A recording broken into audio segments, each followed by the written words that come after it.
എല്ലാവർക്കും നമസ്കാരം. ഇന്ന് നമ്മൾ കേൾക്കാൻ പോകുന്നത് ഒരു സാമ്രാജ്യത്തിന്റെ കഥയാണ്.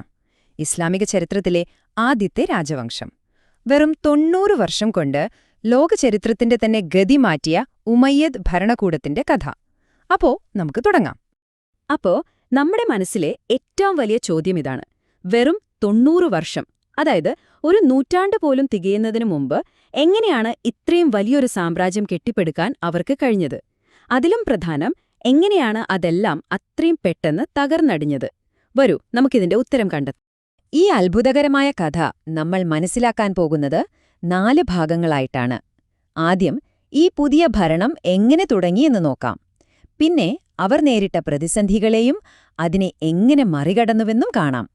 അതിനുശേഷം അവരുടെ സുവർണ കാലഘട്ടത്തിലേക്ക്, അവസാനം ആ അനിവാര്യമായ പതനത്തിലേക്ക്. അപ്പോ ഇതാണ് നമ്മുടെ കഥയുടെ ആദ്യ ഭാഗം.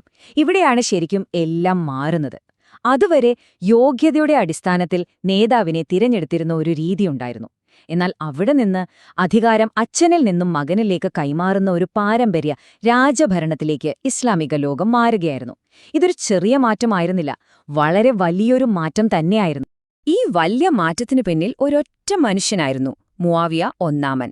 വളരെ തന്ത്രശാലിയായ ഒരു രാഷ്ട്രീയക്കാരൻ. ഒന്നാലോചിച്ചു നോക്കൂ.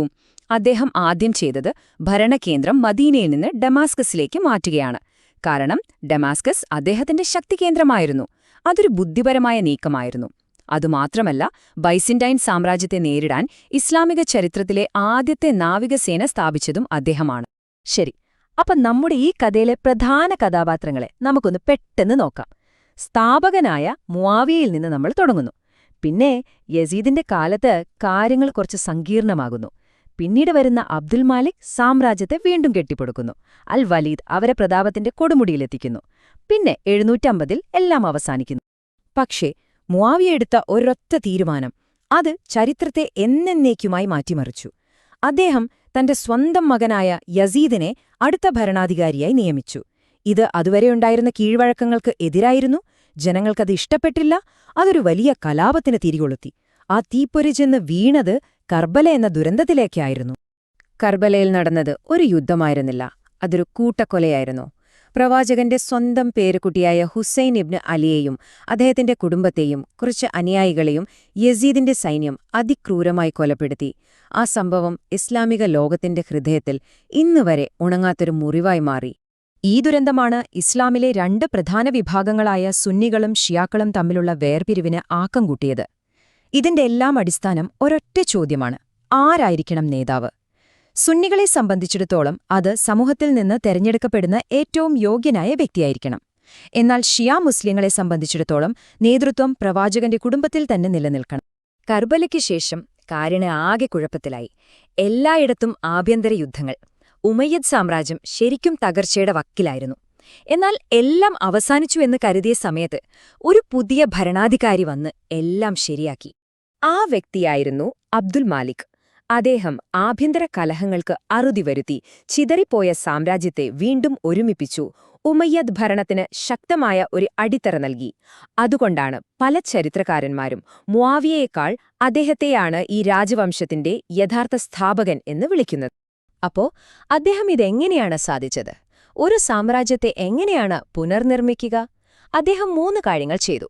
1. അറബിയെ ഔദ്യോഗിക ഭാഷയാക്കി. അതോടെ പല പ്രദേശങ്ങൾക്കിടയിൽ ഒരു ഐക്യം വന്നു. 2. സ്വന്തമായി ഇസ്ലാമിക നാണയങ്ങൾ പുറത്തിറക്കി. ഇത് സാമ്പത്തിക സ്വാതന്ത്ര്യത്തിലേക്കുള്ള ഒരു വലിയ ചുവടുവെപ്പായിരുന്നു. 3. ജെറുസലേമിൽ ഡോം ഓഫ് ദ റോക്ക് നിർമ്മിച്ചു. തങ്ങളുടെ വിശ്വാസത്തെയും ശക്തിയെയും കുറിച്ച് ലോകത്തോടുള്ള ഒരു ശക്തമായ പ്രഖ്യാപനമായിരുന്നു അത്. അപ്പോ അബ്ദുൽ മാലിക് കെട്ടിപ്പടുത്ത ആ ശക്തമായ അടിത്തറയിൽ നിന്ന് ഉമയ്യദുകൾ അവരുടെ സുവർണ കാലഘട്ടത്തിലേക്ക് കുതിച്ചു. നമ്മൾ സംസാരിക്കുന്നത് സ്പെയിൻ മുതൽ ഇന്ത്യ വരെ വ്യാപിച്ചു കിടന്ന ഒരു സാമ്രാജ്യത്തെക്കുറിച്ചാണ്. അതെങ്ങനെ സംഭവിച്ചു എന്ന് നോക്കാം. ഈ വമ്പിച്ച മുന്നേറ്റത്തിന് നേതൃത്വം നൽകിയത് അൽ വലീദ് ഒന്നാമനായിരുന്നു, അബ്ദുൽ മാലിക്കിന്റെ മകൾ. അദ്ദേഹത്തിന്റെ ഭരണകാലത്ത് സാമ്രാജ്യം വളരെയധികം വികസിച്ചു. അവരുടെ സൈന്യം കിഴക്കും പടിഞ്ഞാറും ഒരുപോലെ മുന്നേറിക്കൊണ്ടിരുന്നു.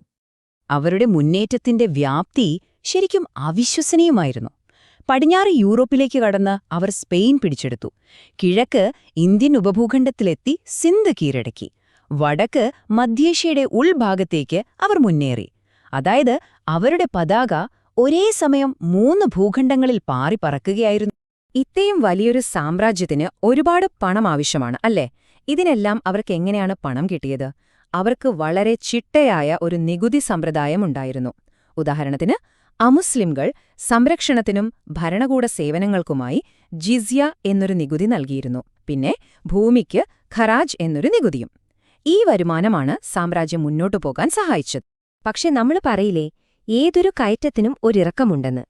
ഇത്രയും ശക്തമായൊരു സാമ്രാജ്യം എങ്ങനെയാണ് ഇത്ര വേഗത്തിൽ തകർന്നടിഞ്ഞത്? നമുക്കതിന്റെ കാരണങ്ങളിലേക്ക് കടക്കാം. പതനത്തിന് ഒരൊറ്റ കാരണമായിരുന്നില്ല, പലതുണ്ടായിരുന്നു. ഒന്നാമതായി, പിൽക്കാല ഭരണാധികാരികൾ ഭരണത്തേക്കാൾ കൂടുതൽ ആഡംബര ജീവിതത്തിലാണ് ശ്രദ്ധിച്ചത്. പിന്നെ അവർക്ക് പറ്റിയൊരു വലിയ തെറ്റായിരുന്നു അറബികളല്ലാത്ത മുസ്ലിങ്ങളോടുള്ള വിവേചനം. ഇത് വലിയ അതൃപ്തിക്ക് കാരണമായി. ഈ ആഭ്യന്തര പ്രശ്നങ്ങൾ അബ്ബാസികൾ എന്നൊരു പുതിയ ശക്തിക്ക് വളരാൻ അവസരമൊരുക്കി. ഒടുവിൽ 750-ലെ ഒരു നിർണായക യുദ്ധത്തിൽ അവർക്ക് അന്തിമ പരാജയം സംഭവിച്ചു. അങ്ങനെ എല്ലാം അവസാനിച്ചു. വെറും 90 വർഷം. ഒന്നോർത്തു നോക്കൂ, ഈ മുഴുവൻ കഥയും ഉദയം മുതൽ പതനം വരെ എല്ലാം നടന്നത് ഒരൊറ്റ നൂറ്റാണ്ടിനുള്ളിലാണ്. അവിശ്വസനീയമായൊരു കുതിപ്പ്, അതുപോലെ തന്നെ വേഗതയേറിയ ഒരു പതനവും. അപ്പോ ഉമയ്യദ് രാജവംശം 90 വർഷം മാത്രമേ നിലനിന്നുള്ളൂ. പക്ഷെ അവരുടെ പൈതൃകം, അത് വേറെ കഥയാണ്. അവരുടെ ഭരണരീതികൾ, കല, നാണയങ്ങൾ, ഇവയെല്ലാം വരും നൂറ്റാണ്ടുകളോളം ലോകത്തെ സ്വാധീനിച്ചു. ഇത് നമ്മുടെ മുന്നിൽ ചിന്തിക്കാൻ പോന്ന ഒരു വലിയ ചോദ്യം ബാക്കി വയ്ക്കുന്നുണ്ടല്ലേ? നമ്മുടെ പൈതൃകം എന്തായിരിക്കും? നമ്മുടെ കാലഘട്ടത്തെക്കുറിച്ച് തിരിഞ്ഞു നോക്കുന്ന തലമുറകൾക്ക് വേണ്ടി നമ്മൾ എന്താണ് അവശേഷിപ്പിക്കാൻ പോകുന്നത്?